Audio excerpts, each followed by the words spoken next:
சங்கநாதம் தமிழ் உறவுகளே, உலகத்தமிழ் உறவுகளே, அனைவருக்கும் வணக்கம்.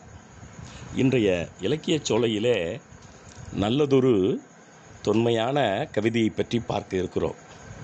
புறப்பொருள் வெண்பா மாலையிலே கரந்தைத்திணை வீரன் தன்னுடைய குடிப்பெருமையையும் தன்னுடைய குடியினுடைய தருகன்மை என சொல்லப்படுகிற மரம் பற்றியும் பேசுவதை நாம் பார்க்கிறோம்.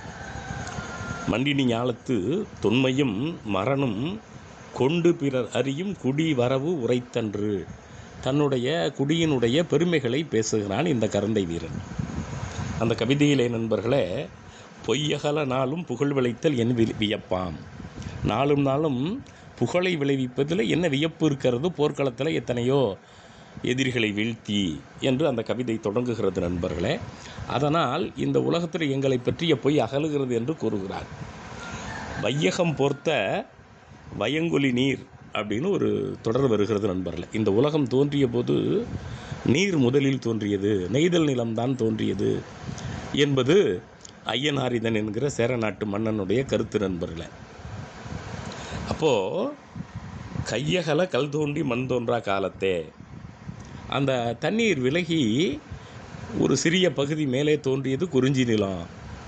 கல் என்றால் குறிஞ்சி நிலம் என்பது பொருள் நண்பர்களே. இமயக்கல், வடபெருங்கல் என்று தான் நம்முடைய செவியல் காலத்தில் அதை அழைப்பார்கள். அப்போது இந்த கல் தோன்றி மண் தோன்றா காலம் அப்படின்னாவே குறிஞ்சி நிலம் தோன்றி மருத நிலம் தோன்றுவதற்கு முன்னாலே அப்படிங்கிற பொருள் வருகிறது. அவலா கொன்றா மிசையா கொன்றா என்றெல்லாம் கூட அவைப்பாட்டில் செவியல் இலக்கியத்தில் இருக்கும். மிசைனா அங்கே மலை, அவல்னா கடல். முதல்ல கடல் தோன்றியது, பிறகு மலை தோன்றியது என்று தான் அந்த செவ்வியல் காலத்து சிந்தனை, தமிழர்களிடம் மானுடவியல் சிந்தனை இருந்தது நண்பர்களே. அந்த கவிதையில் வாளொடி முன்தோன்றி மூத்தகுடி இதை எல்லாரும் மேற்கோள் காட்டுவார்கள். அதை பலரும் நக்கல் அடிப்பார்கள். அது என்ன கல் தோணுச்சு மண் தோணலை என்றெல்லாம். முதல்ல குறிஞ்சி நிலம் தோன்றியது, பிறகு முல்லை நிலம் தோன்றியது. அங்கே விலங்குகளோடு இவன் வாழ்ந்தபோது இரும்பை கண்டுபிடித்தான். அங்கே மூத்தகுடியாக இருக்கிற இவன் இந்த மருத நிலம் தோன்றுவதற்கு முன்னாலேயே இப்படியெல்லாம் வாழ்ந்தான். எனவே நாங்கள் தொன்மையானவர்கள் என்கிற கருத்து இந்த புறப்பொருள் வெண்பா மாலையிலே இருக்கிறது நண்பர்களே. உலக மானுடவியலாளர்கள் 10 லட்சம் ஆண்டுகளுக்கு முன்னாலே இந்த பூமி தோன்றியிருக்க வேண்டும் என்கிற கருத்தை முன்வைக்கிறார்கள். அதில் பல்வேறு விதமான மனிதர்கள் தோன்றியிருக்க வேண்டும் என்கிற ஒரு கருத்தும் இருக்கிறது.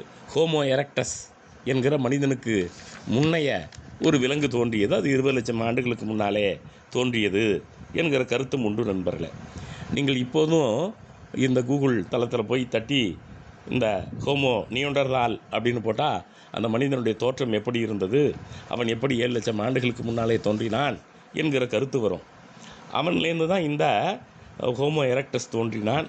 அப்புறம் ஹோமோ ஹேபியஸ், பிறகு தான் ஹோமோ சேப்பியன்ஸ். இந்த ஹோமோ சேப்பியன்ஸுங்கிற மனித இனம்தான் சிம்பன்சியில் 96 விழுக்காடு இருக்கிறது. அப்போ இந்த மேல் சொன்ன இந்த விலங்குகளெல்லாம் அழிந்து விட்டன, அல்லது மனிதனுடைய மூதாதையர்கள் அழிந்து விட்டார்கள். இதை பற்றி நீங்கள் மேல் விவரம் தெரிய வேண்டுமானால் நண்பர்களே, ஆதி இந்தியர்கள்னு ஒரு நூல் டோனி ஜோசப்னு ஒருத்தர் எழுதியிருக்கார், ஆங்கிலத்தில் எழுதியிருக்கார்.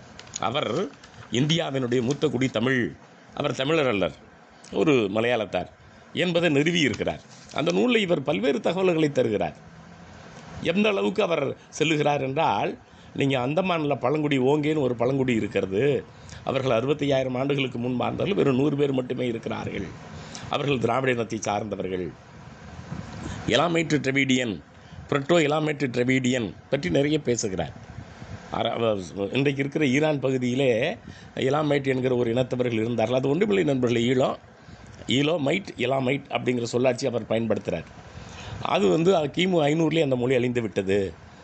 அந்த மொழியில் கிட்டத்தட்ட 80 விழுக்காடு சொற்கள் தமிழ் சொற்களாக இருக்கின்றன என்று பல ஐரோப்பிய அறிஞர்களை மேற்கோள் காட்டி, அங்கே ஈரான் பகுதியில் சாக்ரோஸ் மலர்த்தொடர் இருக்கிறது, அங்கே மொகர்கள் என்பவர்கள் இருந்தார்கள், அவர்கள் இந்தியாவிலிருந்து வந்தவர்கள் என்று ஐரோப்பியர்கள் கூறுகிற வரலாறுகளை எல்லாம் பேசுகிறார் நண்பர்களே.